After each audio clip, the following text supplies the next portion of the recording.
Olá, meus irmãos, saudações em nome do nosso Senhor Jesus Cristo, que a graça e a paz estejam com todos. Saudações de Portugal, da nossa família, para todos aqueles que estão acompanhando esse vídeo. Essa meditação, eu gostaria de meditar com os irmãos sobre algumas razões pelas quais Cristo veio a esse mundo. Nós estamos nessa época de Natal, né? Estamos celebrando essa quadra festiva.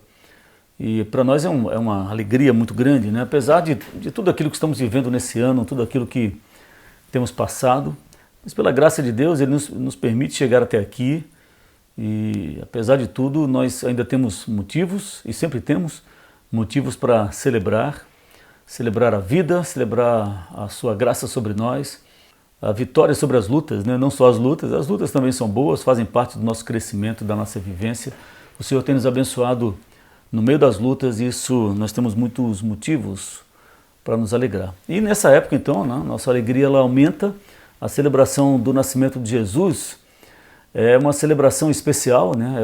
É o Salvador do mundo, é aquele que veio para nos resgatar, né? E é um mistério, irmãos, é uma coisa impressionante, porque se a gente for pensar direitinho, nasceu o Salvador, nasceu o Redentor, Ele é Cristo, o Senhor. E isso é difícil de você imaginar. Se você ficar tentando ver os detalhes disso, é muita coisa, às vezes não cabe na nossa cabeça, né? Nós sabemos que Deus ele é transcendente, né? Ou seja, Ele transcende tudo, Ele não tem medida, Ele não cabe em lugar nenhum, não dá para saber o tamanho, porque Ele é maior do que tudo, maior que reis, maior que reinos, maior do que nações, maior do que o universo, ou seja, Ele é transcendente. E aí Ele vem e Ele se torna imanente, ou seja, Ele sai dessa dimensão totalmente extra e Ele vai para uma dimensão absolutamente pequena. É um paradoxo, né? É um mistério mesmo, né? A poesia vai tratar isso como o soberano Deus do universo se fez servo, o eterno entrou no tempo. São coisas que não cabem uma na outra. Por isso que eu falo que é um mistério. E isso é impressionante, é muito grande, é muito intenso, é muito maravilhoso. E é por isso que nós nos alegramos, nós celebramos, né, com alegria essa quadra. Deus vestiu a pele humana, continua o texto, essa poesia, né? Ele, sendo rico, se fez pobre, sendo santo, se fez pecado, sendo bendito, se fez maldição por nós. Então, meus irmãos, não é só esse mistério da transcendência para a imanência, mas é da soberania para a graça e para o amor, do poder absoluto para o serviço humilde e serviçal. É muito, né? É muita coisa. O apóstolo João, nós sabemos que os evangelhos são escritos de formas diferentes, né? Eles contam a mesma história, alguns deles até repetem algumas palavras, mas cada um dos 4 evangelistas tem um foco diferente quando eles falam de Jesus Cristo, da sua obra aqui na terra. E João, ele destaca tanto a divindade quanto a humanidade de Jesus nos seus evangelhos, nos seus escritos. No caso de João, não só o seu evangelho, mas as 3 cartas que ele escreveu. João vai tratar o nosso Senhor Jesus Cristo como o Verbo que se fez carne.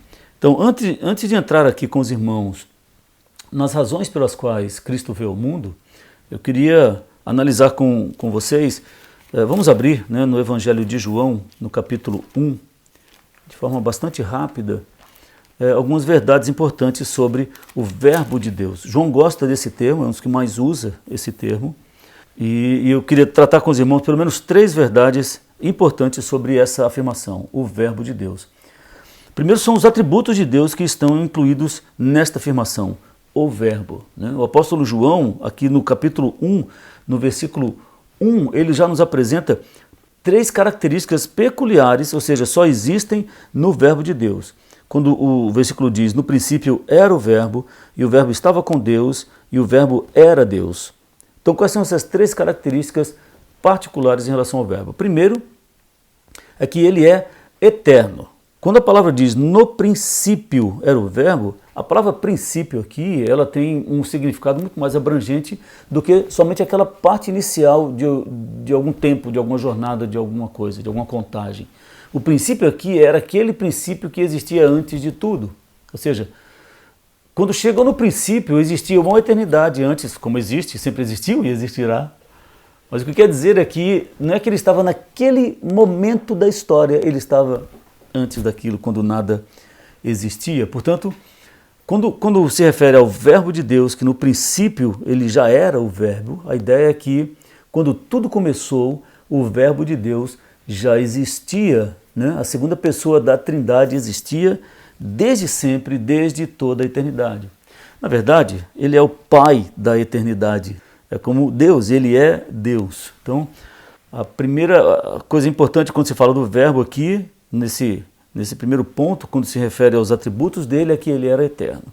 O segundo é que ele é uma pessoa. O versículo continua, no princípio era o verbo, e o verbo estava com Deus. Meus irmãos, quando disse que o verbo estava com Deus, ou seja, ele estava face a face com Deus, ele existia em perfeita comunhão, em perfeita sintonia com o Pai. O verbo ele é co-igual, ele é co-eterno, ele tem a mesma substância do Pai, ele e o Pai são um. Portanto, quando estudamos os atributos de Deus, nessa afirmação de João, logo no primeiro versículo do seu Evangelho, quando ele se refere ao verbo, nós vemos que o verbo ele é eterno e o verbo é uma pessoa. Ele existia, ele coexistia nessa relação maravilhosa da Trindade, o Pai, o Filho e o Espírito Santo. E terceiro, nesse versículo, nós vemos em relação aos seus atributos que ele era divino. O verbo era Deus.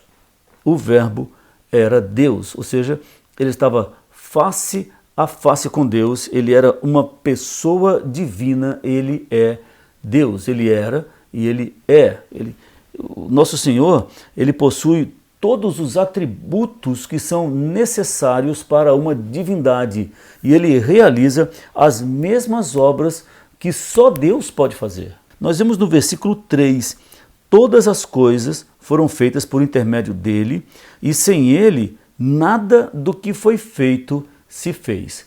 Portanto, primeira coisa quando você analisa o verbo são os seus atributos. Quais são os atributos? Ele é eterno, ele é uma pessoa e ele é Deus. A segunda verdade que nós depreendemos quando João afirma que Jesus era o verbo é a encarnação do verbo de Deus. Ora, no versículo 14 aqui de João 1, o texto vai dizer: e o verbo se fez carne e habitou entre nós, cheio de graça e de verdade, e vimos a sua glória, glória como do unigênito do Pai. O apóstolo João aqui vai dizer que o verbo se fez carne e habitou entre nós. É interessante porque ele poderia se fazer carne, poderia vir como um rei tão majestoso, tão poderoso que, apesar de ter ocupado a forma humana, né, apesar de ter tomado a forma humana, ele ainda poderia ser uma espécie de semideus, uma coisa que vivesse num plano diferente dos homens, num trono, talvez numa montanha. Sabe aquelas figuras antigas dos sábios que vivem no topo da montanha? Eles são tão sábios que eles não se misturam com o povo. Não foi o caso do nosso Senhor. Ele se encarnou e habitou entre nós. A segunda pessoa da Trindade, o Verbo de Deus, o Criador do universo, ele se fez carne, esvaziou-se de si mesmo, e era necessário que assim fosse, porque se ele viesse como Deus, a carne não suportaria. Então ele se esvazia de si mesmo para habitar no meio daqueles a quem ele criou. Ele deixa a sua glória e vem a esse mundo. E é impressionante isso, né? São esses paralelos que são difíceis de entender. Ele vem a esse mundo como um servo. Aliás, um teólogo uma vez disse que se Jesus, ainda que viesse como o maior imperador que já existiu na face da terra, ainda assim isso é um sinal de tremenda humilhação para aquele que é glorioso, tem toda a glória e poder.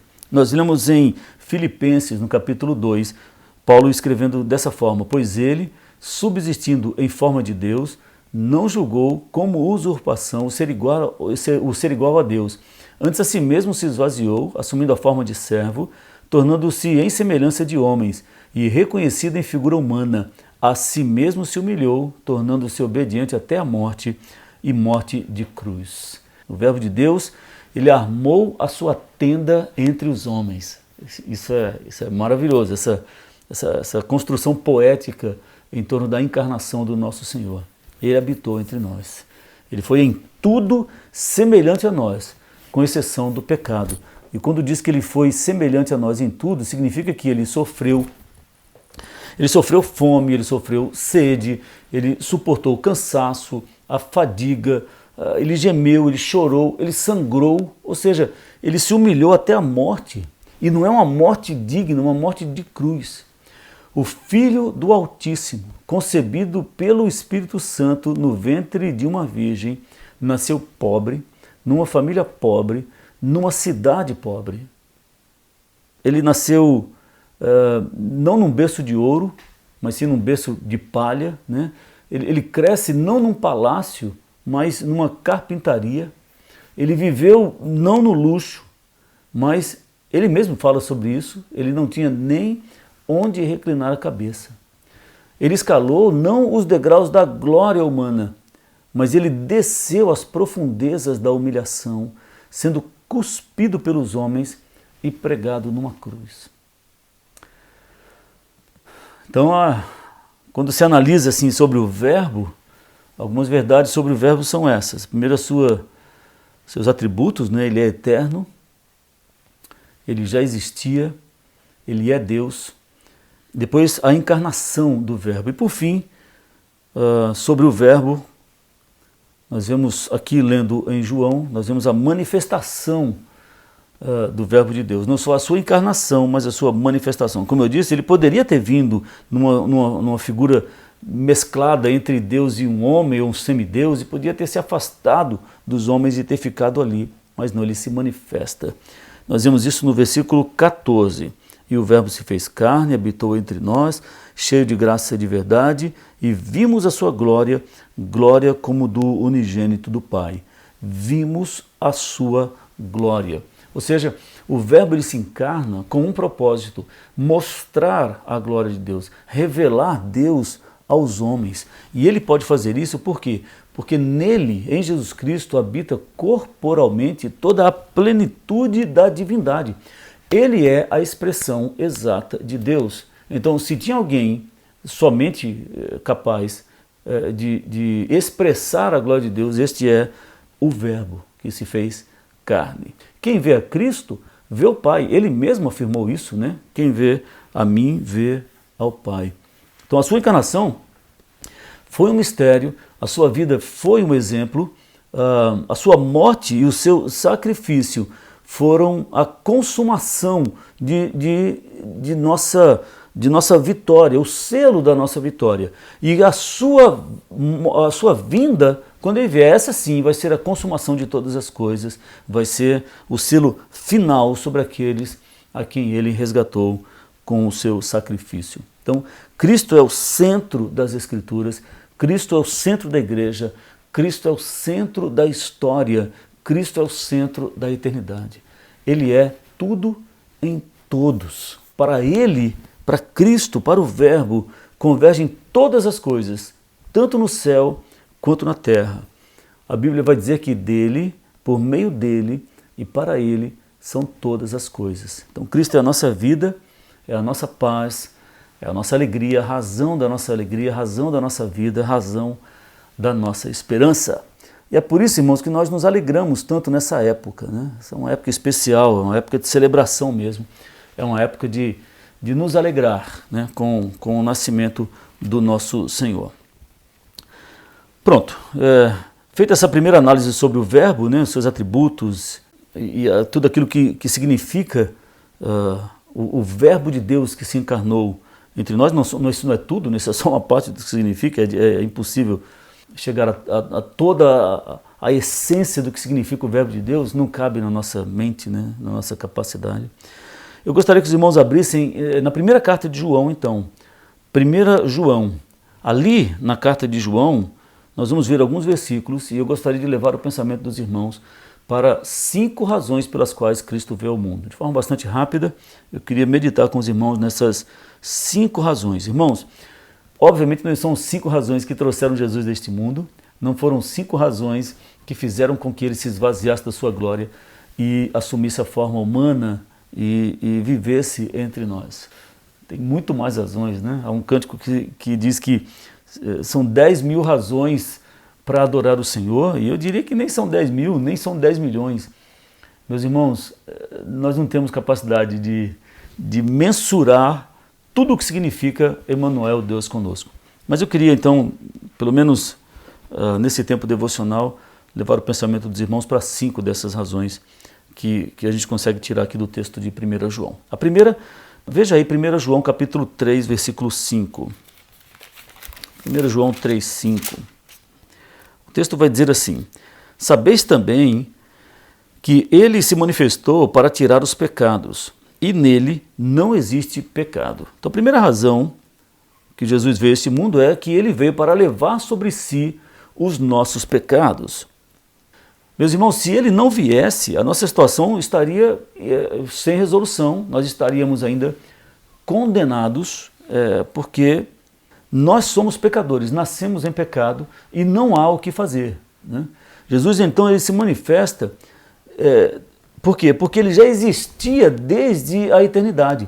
Se ele não tivesse esse atributo de existência eterna e de divindade eterna, ele não poderia se manifestar. Por isso que a palavra assim, a palavra manifestou, né? Sabeis que também ele se manifestou. A palavra quer dizer, ele passou a existir na nossa existência, visto que ele já existia antes. E ele faz isso por amor, ele faz isso para nos resgatar de uma condição que para nós é impossível.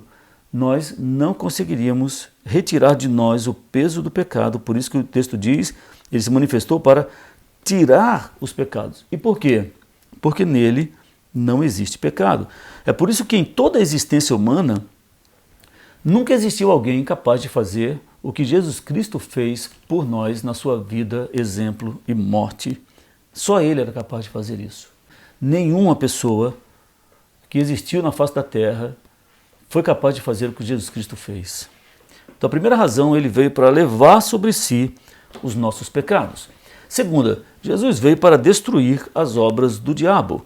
Veja aí no capítulo 3 ainda, versículo 8. Aquele que pratica o pecado procede do diabo, porque o diabo vive pecando desde o princípio. Para isto se manifestou o Filho de Deus, para destruir as obras do diabo. Meus irmãos, nós que vivemos nesse mundo, vivemos sob a regra que é a regra do mundo que não conhece a Deus, né? Nós lemos nas Escrituras que o mundo jaz no maligno. E Satanás, ele é o regente desse mundo, ele é o príncipe desse mundo, ele é a origem do pecado, ele faz de tudo para manter as pessoas nas trevas, na escuridão, para que essas pessoas não vejam o benefício da salvação. É impressionante, nós lemos em 2 Coríntios, Paulo escrevendo dessa forma: nos quais o Deus deste século cegou os entendimentos dos incrédulos, para que não lhes resplandeça a luz do Evangelho da glória de Cristo, o qual é a imagem de Deus. E é exatamente isso que acontece, irmãos. É incrível. Eu lembro quando isso ficou muito assim patente para mim, quando eu estive internado, né, no acidente que sofri. Fiquei alguns dias internado no hospital. E aí a cama do meu lado que estava vazia, ela, num determinado dia, foi ocupada por um senhor, o senhor Francisco. O senhor Francisco, ele veio para fazer uma cirurgia na mão. E é um homem simples, um homem da terra. E foi muito bom tê-lo ali, meu companheiro de quarto, né? Nós conversávamos sobre tudo. Ele tinha uma boa memória, uma vivacidade, e como conhecedor da terra, ele tinha aquela sabedoria natural do homem da terra, né, que mexe com a terra. Foi muito bom tê-lo ali. E era incrível, porque eu aproveitava as oportunidades para falar de Deus, do seu amor, da necessidade da sua vinda, inclusive, né, do nosso pecado, da nossa condição de condenação. Mas era impressionante. Enquanto nós estávamos conversando sobre todas as coisas, ele mantinha os olhos acesos, mas aí quando eu desviava o assunto para falar de Deus, da sua santidade, da nossa condição, do nosso pecado e da nossa necessidade de buscá-lo em arrependimento para a salvação, a afeição dele se desfazia, ele começava a cair, assim, ele decaía. Eu olhava para ele e ficava, meu Deus, eu só lembrava do texto de Paulo, né? É como se o Deus desse século cegasse aquele homem. O olho dele ficava pesado assim. Chegou uma hora, numa dessas vezes, ele disse, olha, Edivane, me desculpe, essas coisas são muito elevadas para mim, eu não consigo atingir, eu não consigo chegar, isso me cansa. E eu fiquei ali diante daquele homem pensando, meu Deus, o que é o pecado, né? Mas é isso que Paulo escreveu, né? E Jesus veio para destruir as obras de Satanás e restaurar o homem perdido do seu pecado, para que ele veja a glória do unigênito do Pai que se manifestou e se fez um de nós. Então, se não é a glória de Cristo se manifestar para o seu Francisco, por exemplo, ele vai passar a vida dele e vai morrer sem ver a glória do Pai, como João escreveu, né? E vimos a sua glória. Nós recebemos, meus irmãos, a bênção de ver a glória de Deus sem precisar ter visto a sua encarnação. Nós recebemos isso por fé. E, aliás, ele se refere a nós como mais bem-aventurados. Então, por isso que nós nos alegramos. Por quê? Porque Jesus Cristo veio para destruir as obras do diabo. E ele fez isso na cruz. Foi na cruz que Satanás foi derrotado de uma vez para sempre. Nós lemos em Hebreus 2, e visto como os filhos participam da carne e do sangue, também ele participou das mesmas coisas, para que pela morte aniquilasse o que tinha o império da morte, isso é, o diabo. E com o poder de Jesus, Satanás será derrotado para sempre, de uma vez por todas, por nós. Romanos 16, aliás, nos garante isso. E o Deus de paz esmagará em breve Satanás debaixo dos vossos pés. Então a promessa é maravilhosa, e é maravilhoso pensar que o nosso Senhor veio para destruir as obras do diabo. Esta é a segunda razão. Terceira, Jesus veio para nos dar vida eterna. Aqui em 1 João, capítulo 4, versículo 9. Nisto se manifestou o amor de Deus em nós, em haver Deus enviado o seu Filho unigênito ao mundo para vivermos por meio dele. Ora, meus irmãos, o homem precisa de vida eterna. O homem ele foi criado para viver para sempre. E sem a vida eterna, o que vai acontecer? Ele vai viver eternamente separado de Deus. Então isso não é vida. Parece um erro de construção de frase aqui, né? Ele vai viver eternamente sem Deus. E isso não é vida, isso é morte. Nós estamos neste mundo experimentando, meus irmãos, uma certa separação do nosso Pai, mas essa separação não é eterna. Enquanto nós estamos habitando neste corpo de pecado, nós vivemos embaixo da influência do pecado, da corrupção deste mundo, mas isso vai passar. Por quê? Porque nós vamos viver para sempre diante do nosso Deus.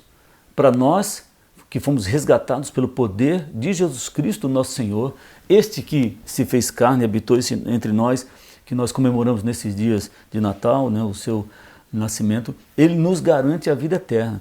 E isso nós lemos aqui em 1 João, no capítulo 5, versículos 11 e 12. O texto vai dizer, o testemunho é este, que Deus nos deu a vida eterna, e esta vida está no seu Filho. Aquele que tem o Filho tem a vida. Aquele que não tem o Filho de Deus não tem a vida. Então, como conseguir a vida eterna? Através de Cristo. É por isso que eu rogava ali para aquele homem, para aquele meu companheiro de quarto lá no hospital, né, para o seu Francisco. Seu Francisco, que a gente precisa da redenção do Senhor. A gente precisa se humilhar diante dele e pedir perdão pelos nossos pecados. Porque só assim nós vamos viver para sempre a vida que nos está proposta através de Cristo Jesus. E não a morte, porque viver sem Cristo não é viver, é morrer. Enfim, embora ele não entendesse muito, né, ele falava, mas nós estamos vivos. E eu falava para ele, nós estamos vivos, mas estamos mortos, porque viver sem Cristo não é viver, é morrer. Aí algumas coisas ele concordava, outras não. É difícil. Quarta razão pela qual Cristo veio ao mundo, ele veio para ser a propiciação pelos nossos pecados. Capítulo 4, aqui de 1 João, versículo 10. Nisto consiste o amor, não em que nós tenhamos amado a Deus, mas em que Ele nos amou e enviou seu Filho como propiciação pelos nossos pecados. Propiciação aqui, meus irmãos, significa expiar, né? Significa reparar. Então ele se torna esse cordeiro do sacrifício para tirar os nossos pecados. A ideia é que o homem por si só, ele não tem o que oferecer a Deus como propiciação, como reparação dos seus pecados. Nem que ele mesmo se oferecesse, ele não conseguiria. Então o Senhor vem para ser este cordeiro do sacrifício, perfeito, que se entrega em lugar de outro. Ele carrega sobre si o pecado da humanidade. Pedro é que vai tratar disso quando ele escreve a sua primeira carta, no capítulo 2. Ele vai dizer, levando ele mesmo em seu corpo os nossos pecados sobre o madeiro, para que, mortos para os pecados, pudéssemos viver para a justiça, e pelas suas feridas fostes sarados. Então, quarta razão pela qual Jesus veio ao mundo, ele veio para ser a propiciação pelos nossos pecados. E louvado seja o Senhor por isso, porque nem eu, nem você, nem ninguém neste mundo tem condição de oferecer alguma coisa para Deus. Diante de Deus, nós somos desafeiçoados, pobres, cegos e nus, não temos o que oferecer. É o Senhor quem vem ao nosso encontro e é Ele quem se oferece por nós. Louvado seja o Senhor por isso. E a quinta razão pela qual Jesus veio ao mundo, ele veio para ser o Salvador do mundo. Veja aí, capítulo 4, daqui de 1 João, versículo 14. E nós temos visto e testemunhamos que o Pai enviou o seu Filho como Salvador do mundo. Meus irmãos, a obra de expiação consumada na cruz, ela é eficaz para todas as pessoas do mundo. Eu sei que alguns têm uma compreensão um pouco diferente e eu diria até um pouco equivocada do que significa Jesus ser o Salvador do mundo. Para alguns, quando leem textos assim, eles acham que Jesus vai salvar o mundo inteiro e que no fim vai dar tudo certo. Ele é Deus de amor, né? Ele não vai condenar ninguém, absolutamente. Então, quando leem aqui que Jesus é o Salvador do mundo, eles pensam que no final Deus vai salvar todos, Jesus Cristo veio para ser aquele sujeito bom, né? Mártir da paz. Nada disso. Meus irmãos, quando a Bíblia diz que Jesus é o Salvador do mundo, ele diz que ele é capaz, o que ele quer dizer na verdade é que ele é capaz de salvar qualquer pessoa do mundo. Significa que Jesus não é específico de uma região, de uma etnia, de um grupo, de um povo, de um país. Não, ele é capaz e poderoso para salvar qualquer pessoa em qualquer lugar do mundo, em qualquer época. É isso que significa a expressão Jesus é o Salvador do mundo. Isso não significa que todos no final serão salvos, porque aí a sua própria palavra, se isso acontecesse de fato, a sua própria palavra seria negada, seria falha, ele seria então um mentiroso. E não é isso, nosso Senhor não é mentiroso. Ele mesmo diz que nós somos seus amigos se fizermos o que ele manda. Então a essência do nosso relacionamento com o Senhor está em arrependermos dos nossos pecados e servirmos a Ele como nosso Senhor e obedecermos às suas ordens, ao seu caráter, à sua vontade. Não dá para afirmar que uma pessoa que vive em desobediência a Deus toda a sua vida vai chegar diante de Deus e vai dizer não, isso aí não tem nada a ver, o Senhor vai, afinal, salvar a todos. Não é isso que a Bíblia diz. A salvação, então, é para todos aqueles que creem no Senhor. Ele pode salvar a todos os que o procuram arrependidos. Nós vemos isto escrito em Hebreus no capítulo 7, no versículo 25, quando diz, portanto, pode também salvar perfeitamente os que por ele se chegam a Deus, vivendo sempre para interceder por eles. A Bíblia nos garante, meus irmãos, em Romanos 10, o texto que diz assim, porque todo aquele que invocar o nome do Senhor será salvo. Então aí é que está a essência do Cristo Salvador do mundo. Não existe um grupo específico, um lugar específico, uma etnia específica. Ele pode salvar qualquer um, desde que se aproxime dele com arrependimento e fé. Então, meus irmãos, o que nós podemos concluir ao analisar essa primeira carta de João e dos motivos pelos quais o Senhor veio, na verdade, a conclusão é quais são os propósitos de Deus para a nossa vida. E estão nesses 5 motivos. propósito de Deus para nós é tirar os nossos pecados, é destruir as obras de Satanás, é nos dar vida eterna, é ser a propiciação pelos nossos pecados e ser o Salvador do mundo, e nesse caso o Salvador nosso e pessoal. Eu posso confiar no meu Senhor, porque Ele veio para ser um de nós. Isso é um sinal incrível de entrega e de amor para cumprir a vontade do Pai. E é um motivo de grande alegria para todos nós, por isso que houve essa celebração tão grande, por isso que há essa celebração tão grande nessa época do Natal. Por quê? Porque o Senhor manifestou a sua misericórdia para com a humanidade e trouxe a luz a este mundo de trevas, e por isso que nós nos alegramos. Então nós devemos celebrar com alegria a vinda do Senhor a este mundo? Devemos sim. Natal é tempo de alegria, tempo de celebração, tempo de festa. Agora é óbvio que nós somos chamados a ver as coisas de forma diferente, né? Ver as coisas da forma como Deus vê. Nós sabemos que fazemos parte de uma humanidade decaída, foi isso que o Senhor viu e Ele então mandou o seu Filho Jesus Cristo para que viesse trazer salvação, para ser a nossa propiciação, a propiciação pelos nossos pecados. Então nós devemos celebrar, devemos confiar nele como nosso Salvador, nós devemos nos sujeitar a Cristo como nosso Senhor, nós devemos nos prostrar diante dele e adorá-lo como nosso grande Deus, nós devemos nos alegrar nele como os pastores de Belém se alegraram. E que alegria, né? Eles viram aquele menino, depois daquele anúncio glorioso, que coisa tão boa. Nós devemos adorá-lo como os magos do Oriente fizeram, vieram de longe para adorar aquele bebê por divina inspiração. Nós devemos celebrá-lo como os anjos do céu fizeram. Meus irmãos, nós estamos vivos e a celebração é dos vivos. Os mortos não louvam ao Senhor, então que nós louvemos ao Senhor. A Jesus, o Verbo de Deus, nós devemos tributar toda glória, toda honra e todo louvor, não só agora, mas para todo sempre. Amém.